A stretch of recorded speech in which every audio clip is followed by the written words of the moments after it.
ପ୍ରଥମେ ଓଡ଼ିଆ ନବବର୍ଷ ପାଇଁ ଓଡ଼ିଆ ଅସ୍ମିତା ରକ୍ଷା ମଞ୍ଚର ରାଜ୍ୟ ଆବାହକ ହିସାବରେ ମୁଁ ଓଡ଼ିଶାର ସମସ୍ତ ଅଗଣିତ ଭାଇ ଭଉଣୀମାନଙ୍କୁ ଶୁଭେଚ୍ଛା ଓଡ଼ିଆ ନବବର୍ଷ ଉପଲକ୍ଷେ ଏବଂ ଅଭିନନ୍ଦନ।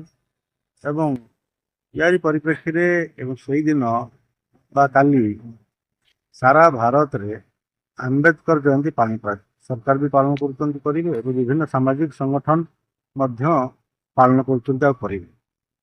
ତ ଆମ୍ବେଦକରଙ୍କୁ ନେଇକି ଯେଉଁ ରାଜନୀତି ସାରା ଭାରତରେ ଚାଲିଛି, ଗୋଟେ ଜାତିବାଦ ରାଜନୀତି ଚାଲିଛି ଏବଂ ଆମ୍ବେଦକରଙ୍କୁ ନେଇକିରି ଯେଉଁ ଗୋଟେ ସଂଗଠନ ଏକାଧିକ ନକାରାତ୍ମକ ସଂଗଠନ ଯେଉଁମାନେ କି ମାନେ ବିଭିନ୍ନ ପ୍ରକାର ହିଂସା ବା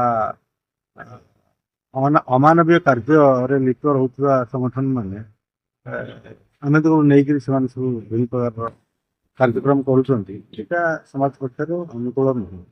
ଦ୍ୱିତୀୟ କଥା ହେଲା, ଆମ୍ବେଦକର ନିଜେ କେତେ ଗୁଡ଼ିଏ କଥା କହିଥିଲେ। ଆମ୍ବେଦକର ତ ସମ୍ବିଧାନର ତ ପ୍ରଣେତା ଥିଲେ, କିନ୍ତୁ ସେ ବି ଯେତେବେଳେ ନିଜେ ବି ହଇରାଣ ହେଇଥିଲେ, ଟର୍ଚର ହେଇଥିଲେ ଜାତି କଥାକୁ ନେଇକିରି, ସେ ବି ମାନେ ଏଇ ଯେଉଁ ଜାତି ପ୍ରଥାକୁ ନେଇକି ମଧ୍ୟ ସେ ଟର୍ଚର ହେଇଥିଲେ। ଏବଂ ସେଥିପାଇଁ ସିଏ ଯେତେବେଳେ ସମ୍ବିଧାନ ହେଲା, ସମ୍ବିଧାନରେ ପରବର୍ତ୍ତୀ ସମୟରେ ଯେତେବେଳେ ନିଷ୍ପତ୍ତି ହେଲା ଯେ ସମାଜର ଯେଉଁମାନେ ଦଳିତ ବା ନିଷ୍ପେଷିତ ବା ପଛୁଆ ବର୍ଗ ଅଛନ୍ତି, ସେମାନଙ୍କ ପାଇଁ 10 ବର୍ଷ ପାଇଁ ଆମେ ଗୋଟେ କୋଟା କରିବା, ଯେଉଁଥିରେ କି ସମସ୍ତ କ୍ଷେତ୍ରରେ ତାଙ୍କୁ ସେ କୋଟା ଦ୍ୱାରା ସେମାନେ ସେ ସମାଜର ସମସ୍ତ ଅଙ୍ଗକୁ ସେମାନେ ଆସିପାରିବେ ଏବଂ ସମକକ୍ଷ ହେଇପାରିବେ। ତ 10 ବର୍ଷ ପରବର୍ତ୍ତୀ ସମୟରେ ପୁଣି ସାଙ୍ଗେ ସେ ନିଷ୍ପତ୍ତି ବଦଳ ନାହିଁ, ଆମେ ଏହାକୁ 20 ବର୍ଷ ପାଇଁ ଏ ଯେଉଁ କୋଟା ସିଷ୍ଟମକୁ ରଖିଛୁ। ତ 20 ବର୍ଷ ପାଇଁ ରହିଲା। ଏବଂ ନିଜେ ଆମ୍ବେଦକର କହିଥିଲେ ଯେ ଯଦି ଆପଣଙ୍କର ଏଇ କୋଟା ସିଷ୍ଟମଟା 20 ବର୍ଷ ପରେ ନ ଉଠେ, ତାହେଲେ ଏଇଟା ପୁଣି ଆହୁରି ସମାଜକୁ କ୍ଷତି କରିବ। ଯେମିତି ଧରନ୍ତୁ ଜଣଙ୍କର ହାତ ଗୋଡ଼ ଅଖଣ୍ଡ ଅଛି, ଅକର୍ମଣ୍ୟ ଅଛି, ତାକୁ ଗୋଟେ ଆଶାବାଡ଼ି ଦିଆହେଲା, ସେ ଚାଲିଗଲା।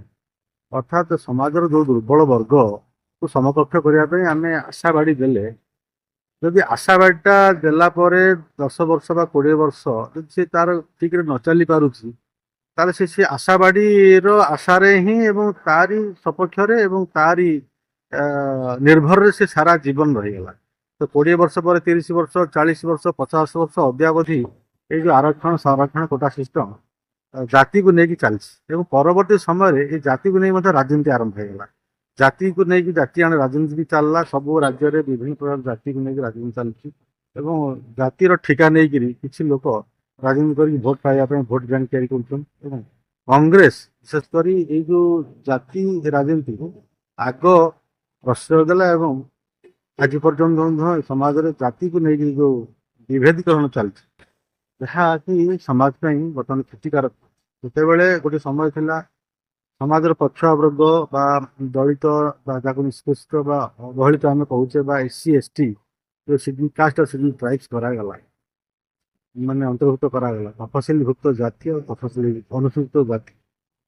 ତ ସେମାନେ ଯେତେବେଳେ ମାନେ ସମାଜରେ ନିଷ୍ପେଷିତ ହଉଥିଲେ, ଏବେ ଆଉ ଗୋଟେ ପ୍ରକାର ନିଷ୍ପେଷଣ ଆରମ୍ଭ ହେଇଛି। କେମିତି ନା ଏ ଯେଉଁ କୋଟା ସିଷ୍ଟମ ରହିଲା, ସାଧାରଣ ବର୍ଗର ପିଲା 90%, 95% ରଖିଥିଲେ, ସେମାନେ ଯେଉଁ ଜାଗାକୁ ଯାଇକରି ଗଲେ ଏବଂ ସଂରକ୍ଷଣ ମାଧ୍ୟମରେ ଦଳିତ ବର୍ଗର ବା ସେମାନେ 40-45% ମାର୍କ ସେଇ ଜାଗାରେ ଯାଇକି ବସିଲେ। ଆମେ କ'ଣ ଏଇ ଯେଉଁ ଦେଶର ପ୍ରଗତି এইଭଳିଆ ସେମି ଷ୍ଟାଣ୍ଡାର୍ଡ ସ୍କଲାର ମାନଙ୍କୁ ନେଇକି ଯଦି ଆମେ କରିବାକୁ ଚାହିଁବା, ତାହେଲେ ତ ଦେଶର ପରମ ମାନେ ପ୍ରଗତି ହେଇପାରିବ। କିନ୍ତୁ ଆମେ ଯଦି କହିବା ଯେ ଗୋଟିଏ 45% ମାର୍କ ରଖିଥିବା, ମାର୍କ ରଖିକି ପାସ୍ କରିକି ଆସିକି ଡାକ୍ତର ହେଇଥିବା, ଡାକ୍ତର ପାଖରେ ଆପଣ କ'ଣ ହାର୍ଟ ଅପରେସନ ବା ବ୍ରେନ୍ ଅପରେସନ ବା ପେଟ ଅପରେସନ, ଲିଭର କିଡନୀ କରିବେ? ଆପଣ ତ 100% ଲୋକ ମାର୍କ ତା ପାଖରେ କରିବେ। ଠିକ ଇଞ୍ଜିନିୟର, ଡାକ୍ତର, এই যে ପାଠ ପଢ଼ା ବା ବୈଜ୍ଞାନିକ ବା ରିସର୍ଚ୍ଚ ବା ଏଇସବୁ କ୍ଷେତ୍ରରେ ସଂରକ୍ଷଣ ରହିବା ଉଚିତ। ତ ଦୁଇ ପ୍ରକାର କଥା। ଗୋଟିଏ ହେଉଛି ଯେ ଆମେ ସେମାନଙ୍କୁ ଯୋଗ୍ୟ କରିବା ପାଇଁ ଆବଶ୍ୟକ ଜିନିଷ ଯୋଗାଇ ଦେବା। ସେମାନେ କେମିତି ଭଲ ପାଠ ପଢ଼ିବେ, ସୁବିଧା ସୁଯୋଗ ପାଇବେ, ତାଙ୍କୁ ଆମେ ବ୍ୟବସ୍ଥା କରିବା। କିନ୍ତୁ ସଂରକ୍ଷଣ ରଖିକିରି ଆଉ ଯୋଉଠି ମାନେ ଗୋଟିଏ ସେମି ଷ୍ଟାଣ୍ଡାର୍ଡର ପିଲା ସେ ଜାଗାରେ ଯାଇକି କାମ କରିବ ସେ କଣ ଏଇ ଯୋଉ ବିଭିନ୍ନ ପ୍ରକାର ଯୋଉ ରିସ୍କ ଜାଗା ସବୁ ଅଛି ସାରା ଦେଶରେ କି ସେବା ଚାଲୁଛି ସେଇ ଜାଗାରେ କଣ ସେମାନେ ସେ କାମ କଲେ ସେଇଭଳିଆ ଯୋଉଟା ତାର ଇଏ ହେଇପାରିବ ଯୋଉଟା କହନ୍ତିନି ସମ୍ପୂର୍ଣ୍ଣ ଭାବରେ ଗୋଟେ ତାର ଯୋଉ କହନ୍ତି ଉତ୍ତରଣ ବା ଯୋଉଟା ତାର କଣ ଉସ୍ତାଦି ବା ଯୋଉଟା କୁହାଯାଏ ଆମର ମାନ ଯୋଉ କ୍ୱାଲିଟି। କ୍ୱାଲିଟି କ୍ୱାଲିଟି କଣ ତାର ଏତେ ଉତ୍ତମ ମାନର ହେଇପାରିବ ହେଇପାରିବନି। ତ ସେ ଦୃଷ୍ଟିରୁ ସେମାନଙ୍କୁ ସହଯୋଗ ଦିଆଯାଉ ସେମାନଙ୍କୁ ସେ ଷ୍ଟାଣ୍ଡାର୍ଡକୁ ଆସିବାକୁ ଅର୍ଥ ନୁହେଁ ଯେ ତାଙ୍କୁ ଏମିତି କରାଯିବ। ଏବେ ଓଲଟା ଦେଖନ୍ତୁ ଆପଣ କଣ ହଉଛି ନା ଗୋଟେ ପିଲା ସାଧାରଣ ବର୍ଗର ପିଲା ମାନେ ଜୀବନ ସାରା ପାଠ ପଢି ମାନେ ଭଲ ମାର୍କ ରଖି ରଖି ରଖି ରଖି ଯାଉଛି ଲାଷ୍ଟକୁ ସେ ଦେଖୁଛି ଯେ ମୁଁ ଆସିକି ଯୋଉ ଜାଗାରେ ମୋଠୁ ବହୁତ କମ ଟିକେ ଟିକେ ପାଠ ପଢିକି ଆସିକି ସିଏ ଆସିକି ସେଇ ଜାଗା ସିଏ ବି ତା ମନରେ ଯୋଉ ହୀନମନ୍ୟତା ସୃଷ୍ଟି ହଉଛି ସିଏ ପୁରା ନିଷ୍ପେଷଣ ମାନେ ଓଲଟା ନିଷ୍ପେଷଣ ଆରମ୍ଭ ହେଇଛି। ସେତେବେଳେ ସେ ନିଷ୍ପେଷଣ ହଉଥିଲା ଏବେ ଏଇ ପ୍ରକାର ନିଷ୍ପେଷଣ ମାନେ ସବର୍ଣ୍ଣ ବର୍ତ୍ତମାନ ନିଷ୍ପେଷଣ ହଉଛନ୍ତି ଏହା ଦ୍ୱାରା।